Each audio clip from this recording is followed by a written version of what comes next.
Penonjolan pada tulang belakang hingga menekan syaraf di bagian punggung, pinggang, tungkai atau lengan seringkali menimbulkan rasa sakit kepada si penderita hernia nucleus pulposus atau kerap dikenal dengan penyakit syaraf kejepit. Seperti kasus HNP akibat faktor genetik yang diderita oleh Shofi. Wanita berusia 65 tahun sudah terserang syaraf kejepit selama 1 tahun. Awal mulanya saya memang jalan tuh agak pincang-pincang, tapi saya pikir saya osteoporosis, ternyata tidak gitu. Akhirnya saya pergi ke dokter, saya disuruh sama dokter ke dokter saraf. Jadi saya ternyata kena HNP gitu. Kena HNP udah 1 tahun yang lalu. Sampai sekarang sudah sembuh, tapi kalau buat jalan masih sakit gitu. Kalau duduk, tidur tidak apa-apa gitu. Tapi saya rajin fisioterapi. Saya di bagian pinggang itu sudah sembuh, tapi gejalanya langsung ke paha belakang. Saya nggak bisa dikatakan apa ya, sakit sekali. Udah nggak ada batasnya sakitnya. Sampai saya nangis 2 malam itu. Jadi saya kalau berdiri tuh lama-lama nggak bisa. Jadi harus duduk. Saya harus operasi. Ibu mau nggak, ada rencana operasi nggak? Saya bilang nggak, dok, saya udah usia. Saya bilang saya mau hidup sehat aja. Jadi saya ambil keputusan saya nggak mau dioperasi gitu.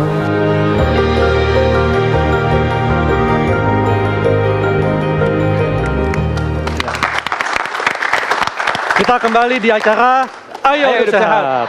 Ya. Nah, itu tadi tayangan nyeri pinggang bawah yang diakibatkan oleh sebab spesifik, yaitu HNP atau saraf kejepit. Dr. Ziki, HNP ini kayaknya lebih sering dialami oleh usia tua atau bagaimana, dok? Secara teori awalnya iya, pada usia tua. Cuman karena kondisi sekarang anak-anak yang muda atau orang muda, dewasa muda pun sudah bermasalah dengan posisi yang salah, ya, dan olahraganya juga kurang, maka kenyataannya di praktek saya banyak relatif usia sekitar 40 sampai 50. Oh, jadi semakin muda ya? Semakin muda. Oke, dan ternyata HNP juga bisa dialami oleh tulang leher ya? Bisa. Jadi paling sering memang HNP ini terjadi pada tulang belakang yang mobilitasnya paling besar, artinya sering digerak-gerakin. Contohnya leher kita suka nengok-nengok atau pinggang kan kita geser kanan, geser kiri. Tapi daerah tulang belakang sepanjang yang lainnya, di daerah punggung dan lainnya, biasanya jarang terjadi HNP. Paling sering daerah yang mobilitasnya tinggi. Nah, dok, ciri khas dari nyeri akibat HNP ini dibanding dengan nyeri di punggung yang lain, apa ciri khasnya, dok? Ciri khasnya karena HNP ini ada bantalan yang melejit dan menekan saraf. Nah, maka daerah saraf yang dipersarafi oleh kabel saraf tersebut sepanjangnya ya, itu akan merasakan nyeri juga. Nyerinya khasnya adalah apa? Nyeri yang tidak bisa ditunjuk di satu titik. Jadi kalau misalnya kayak tadi ibu cerita ada nyeri di daerah paha bagian belakang, ya hanya dibilang paha bagian belakang mana sakitnya? Daerah sini. Tapi disuruh tunjuk satu titik, di mana persisnya? Ya kalau nggak di sini, di sini kayaknya itulah. Jadi sepanjangnya spesifik, sakit, tidak spesifik. Lokasinya ya. Karena sepanjang ada kabel saraf yang bermasalah itu, maka sepanjang itulah akan ada nyeri. Nah, kalau nyerinya ini apakah dirasakan ketika sedang istirahat saja atau ketika sedang dipengaruhi aktivitas? Yang paling sering terjadi adalah nyerinya itu ketika bangun tidur. Nah ini ketika bangun tidur. Ketika sedang bangun tidur, kan langsung bangun nih.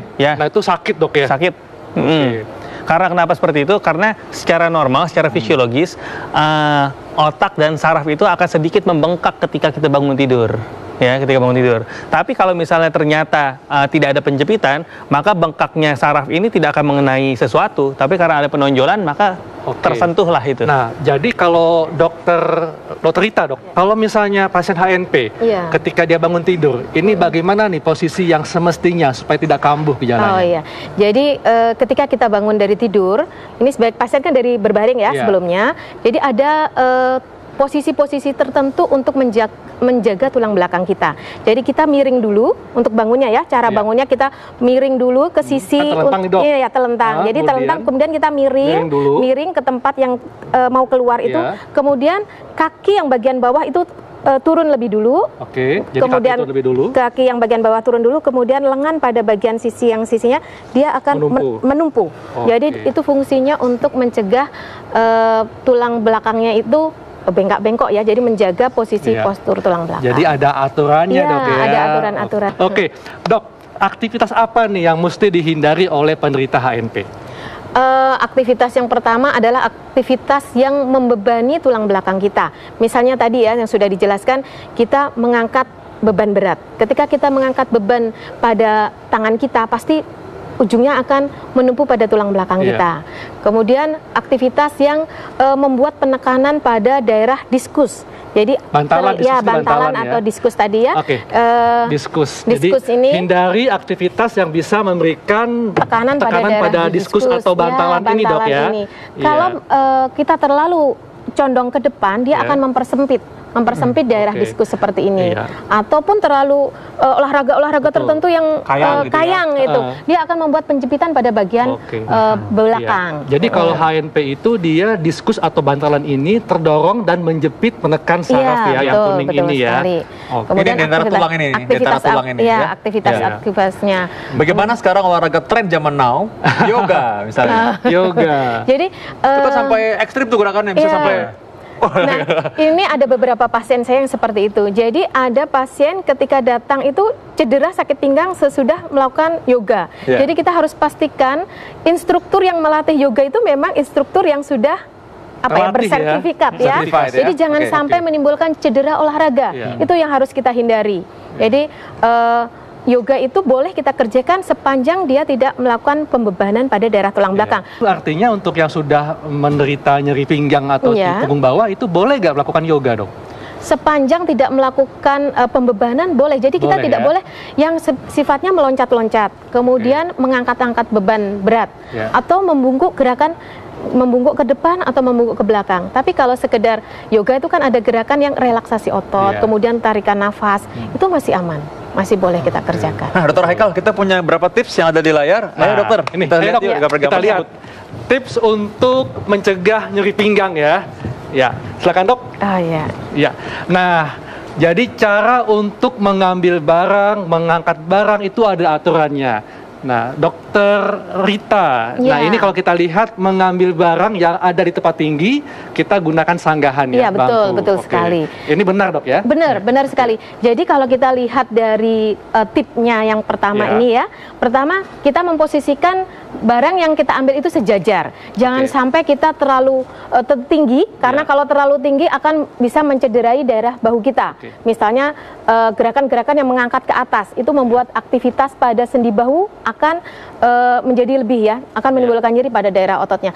Kemudian kalau misalnya terlalu rendah pun juga kita tidak boleh, karena kalau terlalu rendah akan membuat kita membungkuk. Makanya kita harus posisi yang sesuai dengan yang barang yang akan kita ambil. Kemudian nah itu Dr. Vito, dok. Jadi kalau kita membersihkan ruangan ya, kolong tempat tidur ternyata mesti jongkok dulu dok ya. Seperti ini dok ya caranya. Jadi bukan dengan cara punggungnya melengkung, ya tapi kita jongkok dulu sebenarnya dok, mestinya ya, dok. Nah lalu yang kedua di sini bagaimana caranya seorang kalau sedang mengangkat seorang yang sedang jatuh misalnya. Jadi jangan lupa diri sendiri juga harus dijaga ya. Nggak boleh begini. Dokter sih kayak gimana dok? Nih posisinya. Betul, posisinya betul. Jadi kita lebih baik menumpu pada lutut ya. Prinsipnya sih bisa mungkin hindari penekukan daerah tulang belakang yang lama dan ekstrim. Oke, jadi pada lutut begini ya dokter tadi maksudnya ya. Jadi kita kadang-kadang kan lututnya gini. Harusnya kita tunduk lutut sini, baru kita tolong orang itu ya.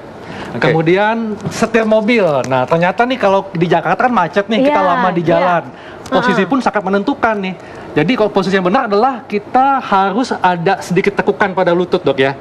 Dan punggung pun sejajar ya. Dan yang paling penting kita lihat posisi gambar yang salah ini adalah apa? Ini ada celah antara tulang belakang dan kursi di sudut kursi. Nah ini nggak boleh. Jadi harus ditempel.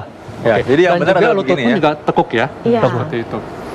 Kemudian mengambil barang dari bagasi mobil. Kalau kita kan langsung ambil aja nih kan, ternyata kaki itu mesti diangkat sebagai tumpuan ya. Seperti itu dok ya. Nah, ini yang terakhir yang tadi seperti kita sudah lihat di segmen paling awal, bagaimana cara duduk yang benar mestinya ya. Jadi duduknya seperti ini mestinya, yang benar. Jadi penggunaan tumpuan kaki sangat membantu sebenarnya, karena dia membentuk lengkungan yang benar pada tulang belakang, ya dokter. Jadi kita menggunakan kaki sebagai tumpuan, Dok ya. Jadi bukan untuk membebani punggung ya, tulang punggung. Oke. Dan selain itu juga ketika kita bekerja dengan laptop, pandangan mata juga harus sejajar dengan laptop untuk menghindari penekukan pada tulang leher. Oke. Baik.